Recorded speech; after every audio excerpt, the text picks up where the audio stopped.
So much news, so little time. This is Green Daniel, and we will be talking about the flood of Comic-Con news coming down the road. Just fair warning, there will be a lot of adaptation and trailer talk in this episode of Fantasy News, but we do have a few key pieces of hardcore fantasy news, including Warhammer 40,000, Stormlight Archive 4, and kicking off this episode of Fantasy News, we have an announcement about Warriors of Altai, the upcoming Robert Jordan release. Yes, a posthumous release from the Wheel of Time creator, one of the best-selling fantasy authors of all time, Robert Jordan's, I think they said one of his first ever finished books. This is truly incredible. They were rather blunt, or his widow, Harriet McDougal, was rather blunt in the release of this book, that the reason they are putting it out now is because of the hype for the Wheel of Time TV show. So at least they're being honest with us. That's why it's happening. And I'm incredibly excited to get this new work from my personal favorite fantasy author of all time. I will link, of course, to every story I talk about and this release announcement video down below, and feel free to leave a like and subscribe while you're down there. Got to do the YouTubey things. Moving on, next news. And we're going to go ahead and get a lot of younger audience news out of the way right now, including Disney news and all this stuff, then transition into Marvel news, and then transition back into the more adaptation news, and then transition into fantasy news. So let's go ahead and get this out of the way. Shrek 5 has possibly been delayed due to Puss in Boots 2 being in production. I don't know why you guys wanted me to cover that, but you did, so I am. The next Disney movies to be remade is apparently going to be Pocahontas with an actual Native American actress, and Atlantis with possibly Tom Holland, who is being eyed to take on the lead role. I'm a very big fan of Tom Holland, so I'm excited to see him take this on, and Atlantis is one of my largest kid guilty pleasure films. I know it's not the best Disney film or whatever studio made it, I honestly don't remember, but it was great, and I'm actually excited to see Tom Holland come back for a remake of it. But in additional Disney movie coming down the road news, we have Aladdin 2. Yes, a sequel to a Disney live action film, and they're going with Aladdin. So it's going to be the return of Jafar. I did not see this coming. But all right, you do you, Disney. I can never call what you're doing coming. I'll give you that. And a James and the Giant Peach film is apparently in the works as well. Neat. Never heard of that one, honestly. And now let's slide right into Marvel news, because boy, oh boy, did we get a flood of it. And I need to give a special thank you to Gabriel, who wrote a bullet point, here's everything you need to take away summary of all the Marvel news. And after going through it myself, you were right. You hit all the important things, so thank you.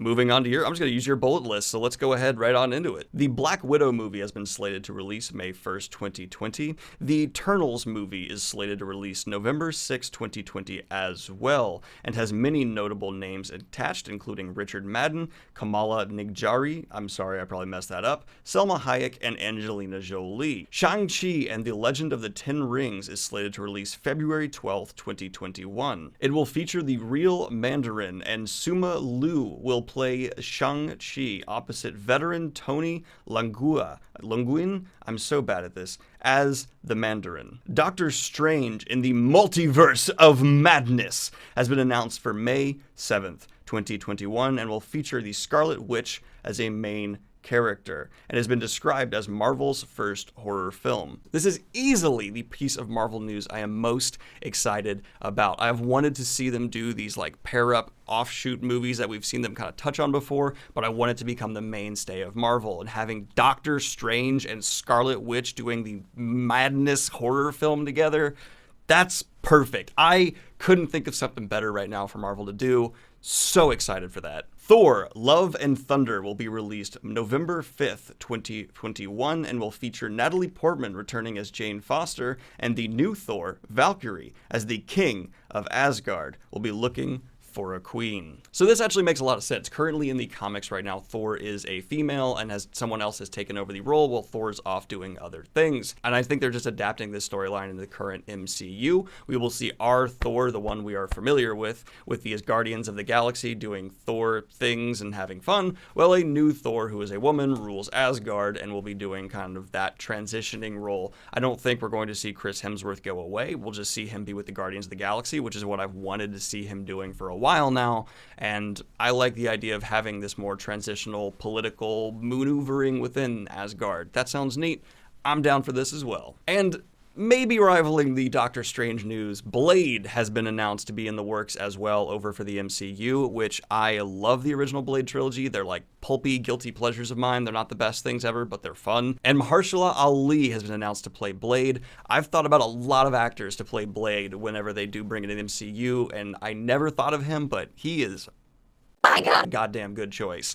I love Mahershala Ali. He is an Oscar-winning actor, and the fact that he will be playing Blade has me excited. I thought I was kind of done with the MCU after Endgame, but I really liked Far From Home. That's your quickie review here, and I really like every bit of news I'm seeing here now. It looks like they're aware they're in the new we need to add energy, charge things up again phase, and they're doing that quite responsibly. And in probably the biggest news for the MCU, it looks like Fantastic Four and X-Men movies are in development for the MCU. That has been confirmed. The whole MCU is back home now, and we're going to see some big changes soon, I imagine. I think within the next 5 years, we're going to all have moments where we all thought, like, watching Endgame, everyone thought, like, remember when we thought Avengers was a big crossover because it had, like, 5 heroes? Now it's, like, 40, so that's huge. I'm pretty sure we're all going to have moments where we look back and go, remember when we thought Endgame was huge, as we see, like, 200 superheroes taking to a movie? It'll be interesting. And let's quickly touch on the MCU TV shows that'll be coming down the road as well. Falcon and the Winter Soldier will be released in fall 2020. WakandaVision will take place spring 2021. Loki will also be coming out in the spring of 2021. What If in the summer of 2021. That's an animated series that'll explore reimagined moments and characters from the MCU in an alternate history perspective. That's cool. And a Hawkeye show will be coming out in the fall of 2021 as he takes on a new apprentice, Kate Bishop. God damn, the MCU is doing a lot of stuff right now. It seems they've taken their success with Endgame and just decided to go all out, just full on, holy crap. And I thought I was burnt out, but I'm just excited and ready. And with the final bit of Marvel news we'll be covering here today, Endgame has officially passed Avatar as the highest grossing film of all time. Congrats, Marvel. You officially have, like, all of the movie records. Good job. And transitioning into adaptation news, a Grudge adaptation will be happening over at Netflix. Sleeping Beauties will be adapted into some comic books. This is a series by Stephen King and Owen King. The Orville is officially moving to Hulu from Fox, which I think is a really good move for the show. It's a show that would thrive better on streaming services, in my opinion, as all TV shows would now. Your old channel mediums are dying. That was weird. Data has been confirmed to be returning for the upcoming Picard adaptation, and I'm excited for that. And we also got a Picard trailer dropped, so Star Trek fans, be excited. Picard's returning! Woo! And Picard is better than Kirk, don't at me. And quickly going through all of the trailers that we got that I haven't already covered, The Expanse Season 4 trailer was released. We had a Westworld Season 3 trailer, and a Watchmen trailer, another one, as well as the Dark Crystal Age of Resistance sneak peek behind the scenes stuff. And if you like practical effects, check this out. A lot of amazing prop work in this one. And now with the final bit of fantasy hardcore news, the Game of Thrones cast bravely took to a Comic-Con panel, and it went just about as you'd expect. I'm going to go ahead and just link to everything down below, and if you want to check it out, links as always in the description, and hit like and subscribe while you're down there, why not? And a Magic the Gathering adaptation, as we all know, is in the works, but it was released that the characters that will be focused on are Chandra